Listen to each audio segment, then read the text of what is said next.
ये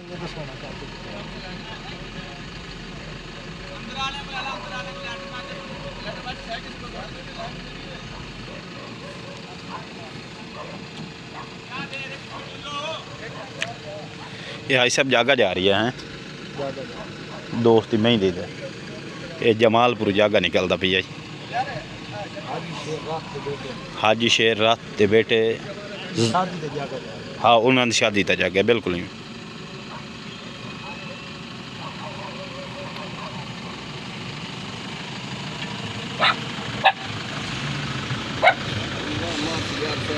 भाईजान भाईजान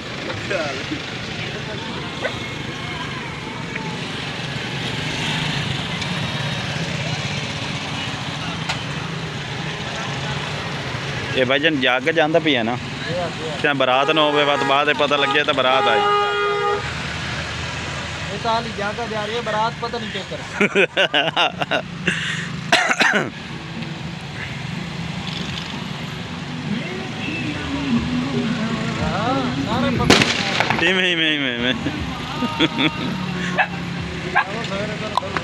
बजा बिच आवाज ही होंगी कुत्ते दी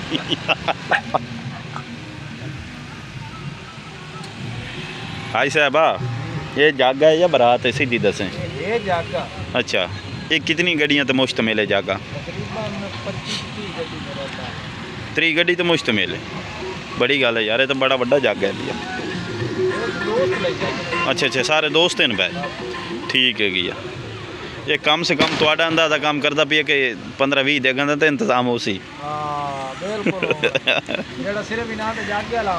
इवें नहीं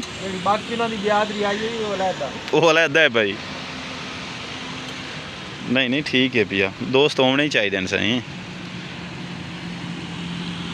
हाय साहब गड्डियाँ हाली बड़ियाँ नहीं पिछा ही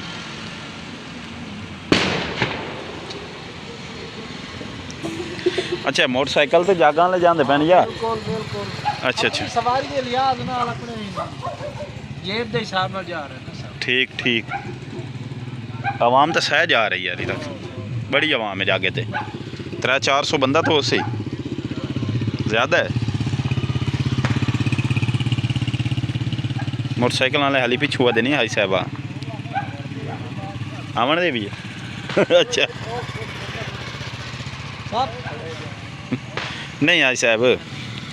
एक प्रोग्राम ही चंगा है हाई साहब क्या राय है थोड़ी हुण दसो राय मेरी ये जी ये एक दोस्त जागा लेके जा रही है अच्छा ये हाजी शेर रात साहब दे बेटा अच्छा अच्छा ओदी शादी है माशाल्लाह ये उन्हां दे दोस्त ने इत्थे जी नवे जमालपुर वो जागा लेके जा रहे हैं शादी ते वाह वाह जागे दी जो रूटीन है हां वो वेख ते मालूम होंदा भी जागा बड़ा वीआईपी तगड़ा जागो तगड़ा जागा वाह जी वाह बहुत मजा आवसी हां हां ते तमाम दोस्त चल सन बल्कि आपा भी चल सो आपा तो चलना जो है ना इंशाल्लाह चल सन जरूर जरूर